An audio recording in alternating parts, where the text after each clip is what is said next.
Welcome back mga Kasyaniks. Nandito na naman tayo sa bagong episode. So ngayon, try natin i-rubbing compound yung gas-gas ng sasakyan, yung expander.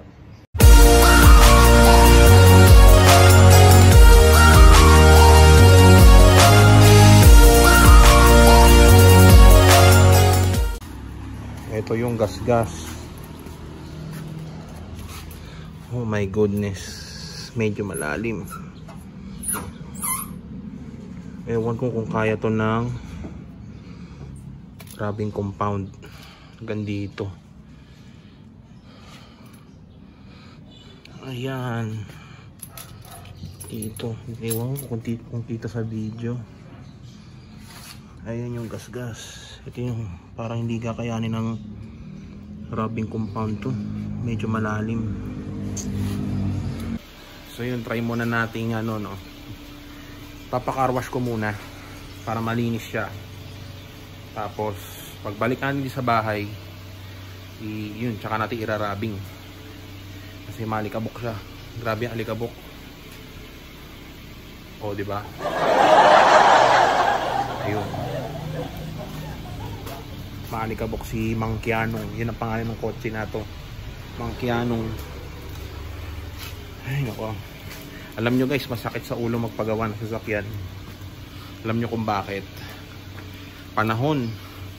Kung pumapasok ka sa trabaho, kailangan mo mag-leave. Kung wala kang kapag-iwanan ng sasakyan, kailangan mo mag-leave sa work. Buong araw yan. Buong araw yan pipinturahan. Pero patutuyuin pa yan. Kailangan mo ulit bumalik. Another week, depende sa pintor. Ayun. Kaya pagka nagpagawa ka talaga ng sasakyan, matagal na proseso. Kaya masakit sa ulo magpagawa ng pintura, ganyan. Kasi based on my experience, marami na akong napagawa dito sa sasakyan na to. Ayun. Ito kasing sasakyan na to, na-buffing na siya before. So na-buffing siya before kung di ako nagkakamali, May, April. Ano sunod sa April? May, June, July, August, September. So 4 months. Sariwa pa yung pagkakabuffing niya. Ayun. Ayan, sariwa pa. Ito kasi yung mga napagawa dyan guys. Eto, tong side na to, ayan, hanggang dito. Tong quarter panel, tong second panel. Eto, nabangga to ng taxi. Tapos, nabangga ng Fortuner. Damay ito. Tapos, eto, bagong pinto na ito. Bagong pinto na yan ng expander.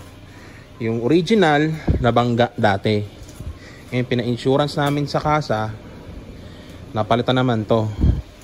Pero ang downside is walang perfectong kasa. Hindi ganong na-buffing yan. Tapos yung kulay, kung makikita nyo, hindi siya akma.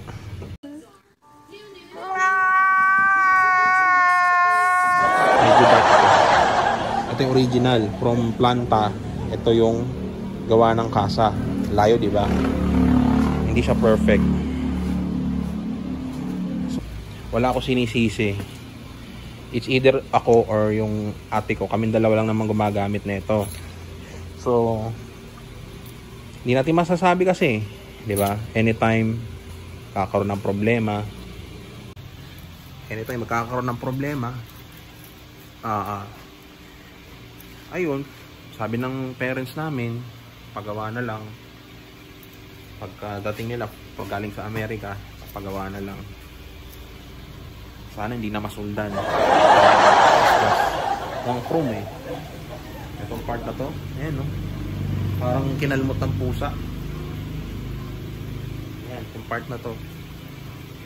So yun, papakarwash natin si Mang Kianong ngayong araw. Inikot ko naman siya, umikot ako. Ito lang talaga problema. Sana mawala siya sa rubbing.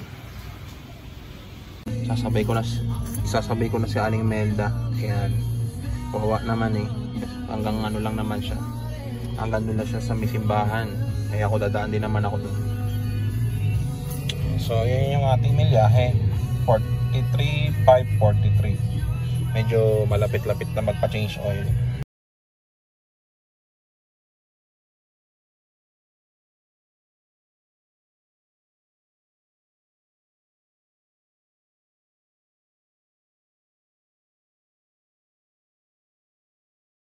Music.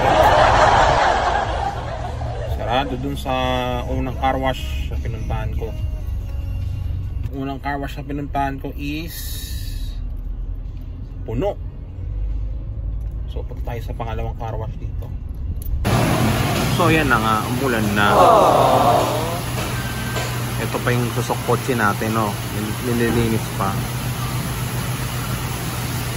Tapos din mga kaibigan, so yun, no, nakabalik na ako dito sa bahay. Ito yung rubbing compound 3M microfiber cloth. So tara, try nating matanggal. Sana matanggal, guys. So ayun yung gasgas. Ang laki. Tingnan natin kung matatanggal ng microfiber ay ng ano, rubbing compound. Ito muna sa portion na to. Yan, lagyan natin. Yan muna.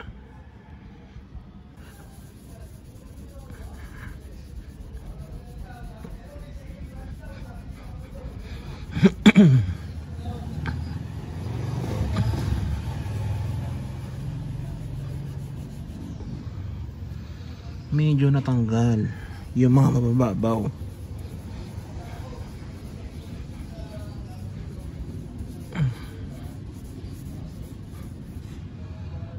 Yan, natanggal yung ito dito.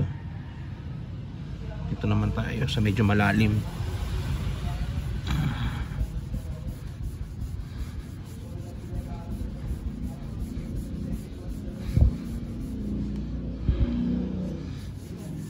Not perfect, pero kayang tanggalin sa tingin ko.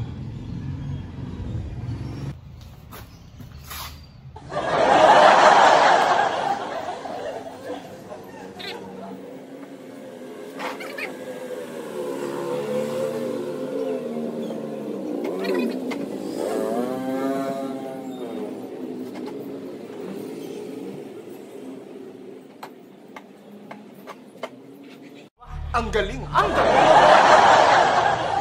Ayan, final result. Kung natanggal naman siya. Ayan. Meron may mga konting bakas. Konting-konti lang naman. Pero hindi nahalata. Ito sigurado kaya na talaga itong tanggalin. Yung part na yan. Yan. Natanggal naman siya, no? Natanggal naman. Yan, buti medyo mababaw lang. Yan, nawala. So yun, pagka magra-rubbing kayo, yung mga light scratches, matatanggal yan sa 3M, guys. Rubbing compound, bili kayo sa Ace Hardware, meron yan. Tapos, bili kayo ng microfiber cloth. Yun yung mga pantanggal ng light scratches. Pero yung pagka kinapa mo, parang malalim yung gasgas, yun, hindi na matatanggal sa pagkakaano yun, pagkaka-rubbing. Hindi na rin kaya ng buffing yun. So, kailangan mo na ipa-repaint yun, ipamasilya. So, ito yung sa akin, light scratches lang naman. Tatanggal siya. So, yun o. Ayan, nawala naman siya. Ayan. Ayan, sipat-sipatin natin.